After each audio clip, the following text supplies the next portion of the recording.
crazy place, like let's say here, right? This will be pretty damn bad, pretty stupid. So a good chunk of rock, rust. The things are not rust. They are not spinning. This guy is kind of bad. The hole was drilled at a wrong angle, and the hanger is sitting flat, but the bolt is at an angle, allowing the hanger to do this. So when it's loose, do you have a tool that you tighten it with? Yeah, you can. If you can carry the tool and check, and the only thing you can do is just check that this is not moving. When it's a bad hole, it's not going to do anything for this. Right. I think I have pliers.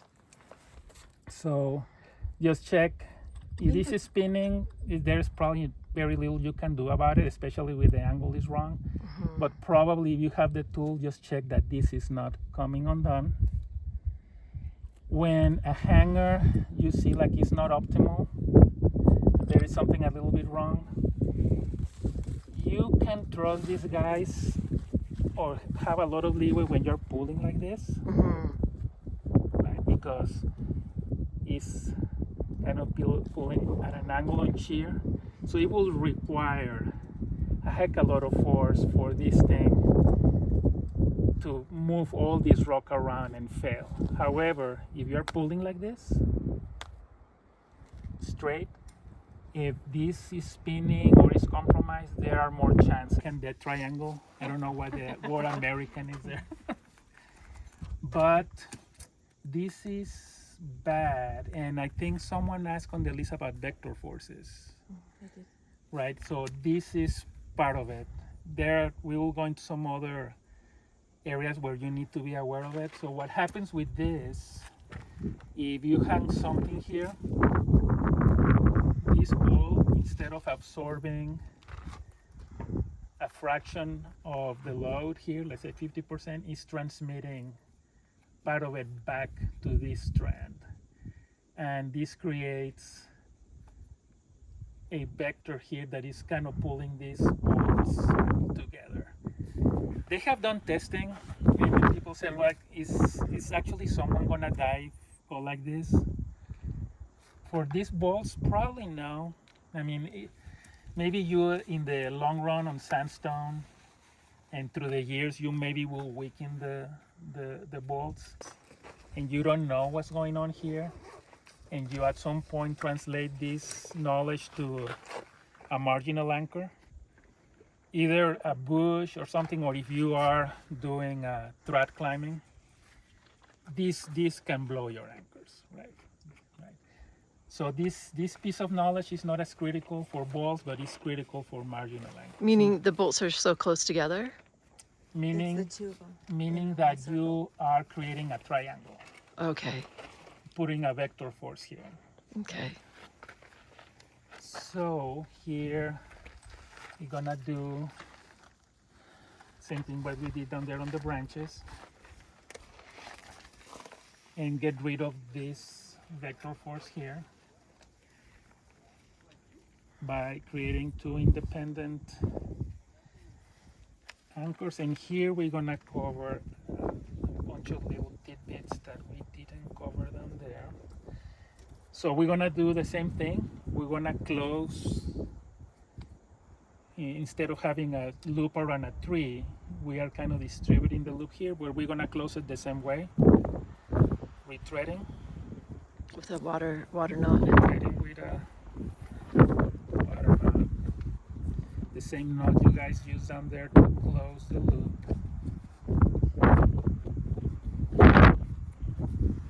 We check our tails. We move this knot closer to one side. So there's less stress on And it. now we have the two legs right here. So if we put this repeat like this, are we redundant here? No. No. So if, let's say, if one of these legs, especially rubbing here, right, blows, you can kind of do a mental picture how everything will become unraveled here. Right? Yeah.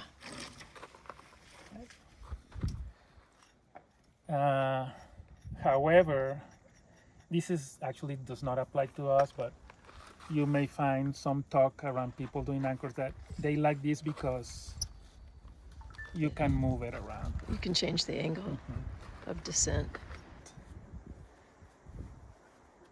Is by putting our overhand here.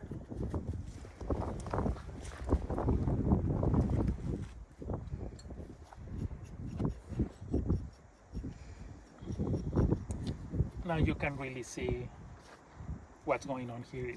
This blows, you're still on this. This blows, you're still on that. This leg. And you really need to, once you put your overhand, you really need to eyeball exactly where you want to go. If for some reason you throw this overhand here and people end up going over there, the only ball getting all the load is this guy, right? This guy is not doing anything for you. So once you throw an overhand, it's important just to exactly pick your line. So these hangers are manufactured in a way that these angles are not sharp. So they won't damage the Meaning coming this the way. webbing immediately here. But if someone leaves this webbing here, maybe, I don't know, let's say Pine Creek. And Pine Creek has, I don't know how many people rappelling every week. At some point, and this is something that you should do when you get into a canyon and you see this setup and you don't see a rapid here, just grab the webbing and just check this here. Okay. This is Curtesy Rigging. So it's a girth, meaning it cinches, meaning you've created a bite of some sort. Right. Okay. This is, and you have the final rappel point there. Yeah. Oh. So will you wrap out of this? We would. Okay. Yeah. Um, What will you do with that thing? I don't understand what it's here for, Okay. So just leave it there. unless they had like put their rope and had originally, but they're trying to extend it so their pole isn't clear back here. I don't know why this is thought here. it was for the safety. Yeah, I mean, I don't. It's going around, not only staying in place, but this knot is not seeing any tension at all. So you are saving some resistance here. Not that this tree is gonna withstand 4,000 pounds or 2,000 pounds of thing. People see this and they don't quite understand what's going on here, but they see that whoever did this, they are saying that you are supposed to rappel over here. If they are a little bit of an intermediate canyoneering, they understand the purpose of this. If you have this, if you put this ring like way over there or some over here, you will have your rope going over this and the pull will be super hard. If you get it crossover, you may get your rope stuck and you are scarring the rock. So some people with enough experience or training, they say, oh, I understand this. Because if I get on rope over there, the pull will be super clean, super easy, no risk of getting stuck. But guess what? I mean, is it comfortable to go all the way over there? No, but you just pull it back. Ring or And then you soft start. or pull it here and just kind of slowly pull, right? So you are trying to solve here two problems: a great pull, but also an easy way to start. So what this thing is called is Curtesy Rigging, and the way it's supposed to be used is this loop has a purpose.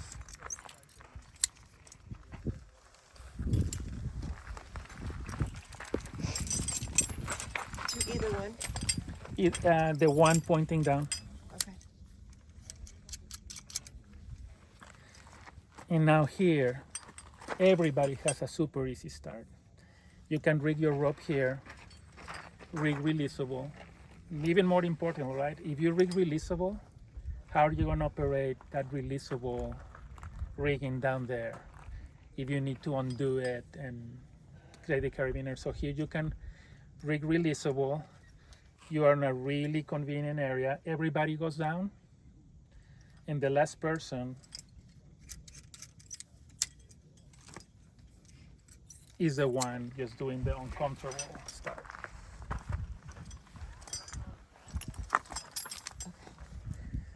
That way, everybody has an easy start, and you protect the rock here. You can almost kind of reverse engineer it. You want one loop pointing that direction. You want a loop coming this other direction. So you have 3 strands. And you throw Overhand? an overhand over the 3 strands. Okay. Oh, and that's really all you did down here then too. The same thing. So these 3 strands on webbing and with an overhand is called a frost knot. Frost knot. So I'm not imagining that you started with the frost. No, like let's say we're gonna do a frost here. So same thing, right? You have 2, but you need 3. Okay. And you can already see this is gonna be my loop.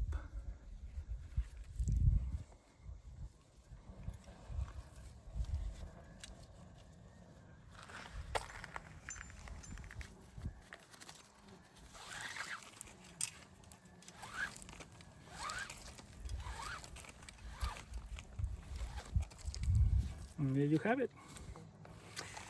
Only 2 are okay. Actually, let me be like, nobody's gonna die, but you may encounter rigging problems. So actually, this may be actually too on the skimpy side. So people do this and this to save weight. And actually this guy too. Like, feel this guy So it's a different metal. compared to this Oh, guy. wow. So is this steel and that's aluminum? And all these are rated, and they are good for even this super light guy. They are rated for rappelling and climbing. Thing is, this is probably meant for maybe 10-20 uses. Just wear out faster. It's hollow, so it will wear out pretty quick. Hollow, huh? Yeah, that's what is so light. So if you find this, just make sure it's not when it's hollow. You immediately see the inside and a sharp edge somewhere. Here in our neck of the woods, seems to be the standard, meaning like the most common practice. It's rated good enough. When I carry repeats, Yeah. I try to carry these guys. The steel ones, the heavier ones. I'm just wondering if it's. Oh, that's what I Yeah. took off. So it's a 5/16. Okay. The old piranha is more. You can do more. And here we have 4. Just a beefy knot. I like chubster. I think you will find like some technical manuals. This is called a BFK knot. BFK. Is over around.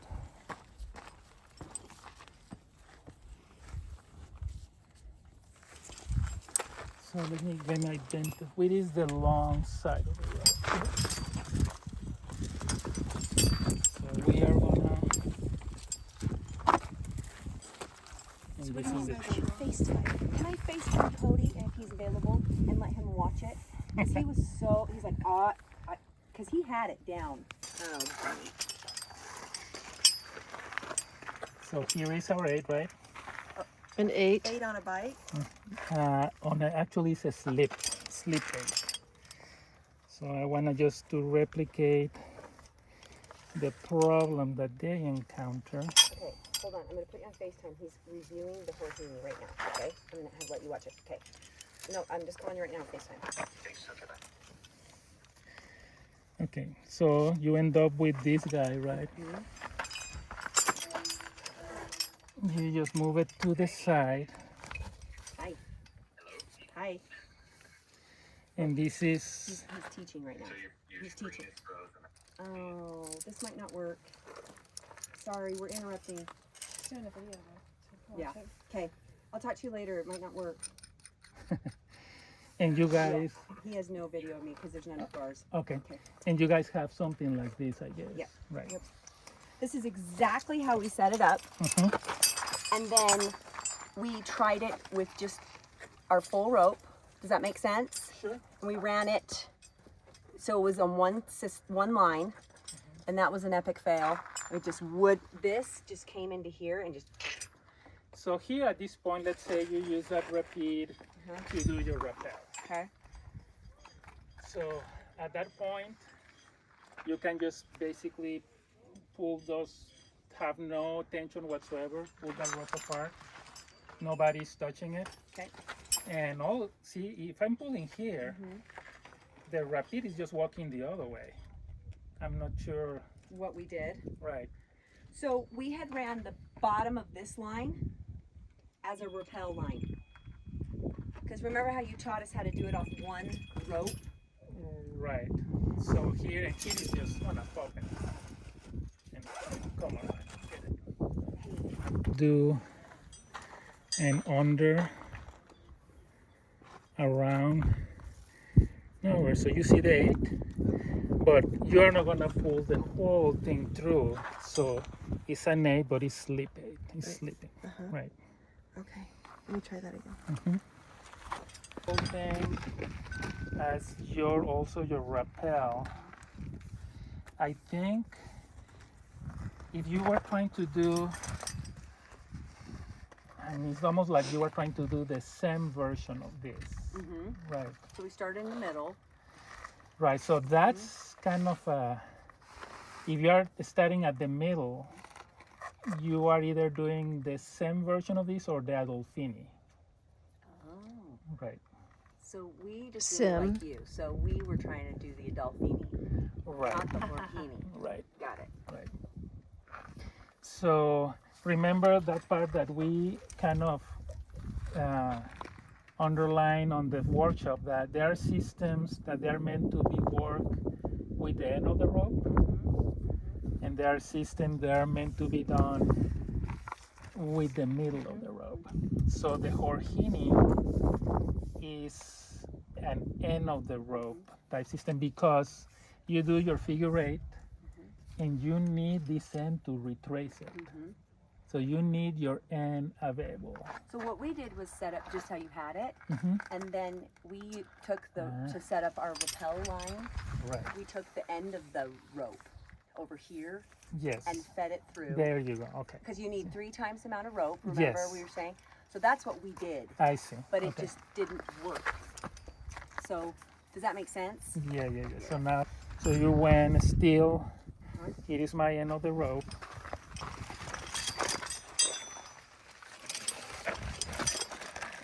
You retrace your loop like so.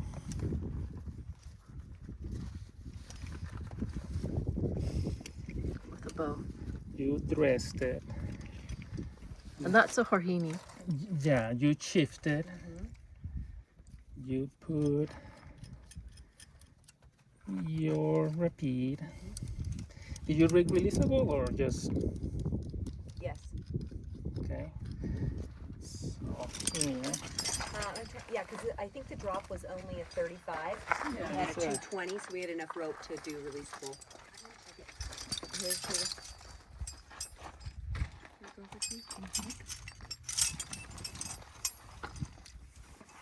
Then you went like this. Yep. And let's say your rappel maybe is like up to here or something like that. Yes. Exactly.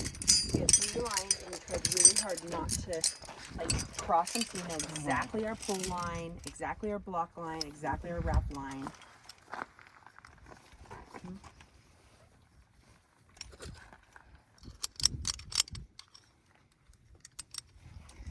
So here it is. And there you go. So far everybody's done. And now you want to pull this on, and this is your pull side. I'm not sure from here exactly what. So then when we went over the edge, and this wasn't over the edge, it was laying flat. And then when we were down below, because it's a free hang, that first one, So we went right. to pull that. So to recover all this, you need to pull from this. Yep. Right. So you're gonna pull it and show us how it releases.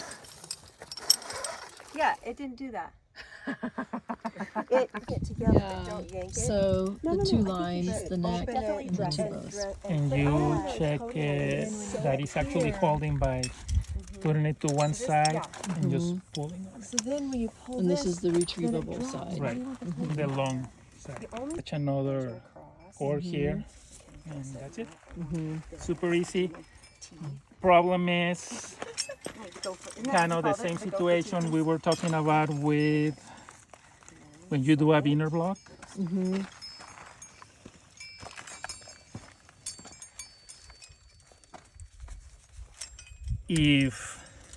If someone gets stuck on this, nobody's gonna help you, right? There's no retrievable, There is no releasable. Right? releasable. Okay. So if you're gonna use this, it's because you are kind of committed to rig releasable. If everybody's really good at self-rescue and know what they're doing, something like this is way easier. And depending on the people you are canyoneering with, some people, actually, so they say they want to understand what's going on with every. So most likely everybody will understand this. A bite like this.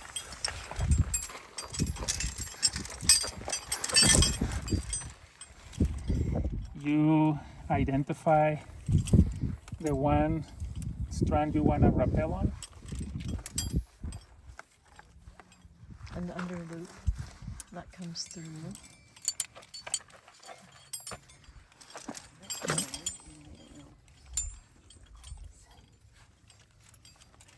Grab this other guy.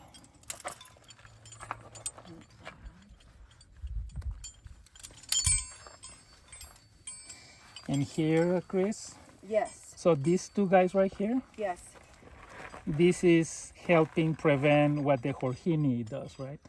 If you don't have these two strands over here, you are really running the risk of this guy becoming super tight and this thing won't pop through. So this one kind of buckled in on itself when we did it. Yeah, that's So why we you. did something wrong. And you come back up through it. So Oh you my went from the gosh. bottom back up it, right? This is the picture that was in your note. Yeah. Right. Here we go. Here we go. No big deal. So you have a rappel side. So this this is the is- rappel side. This is no. This is your the rappel side. This is the rappel side. This is the release side. Right. When That's what it you are looks done, like. that's all they do is this.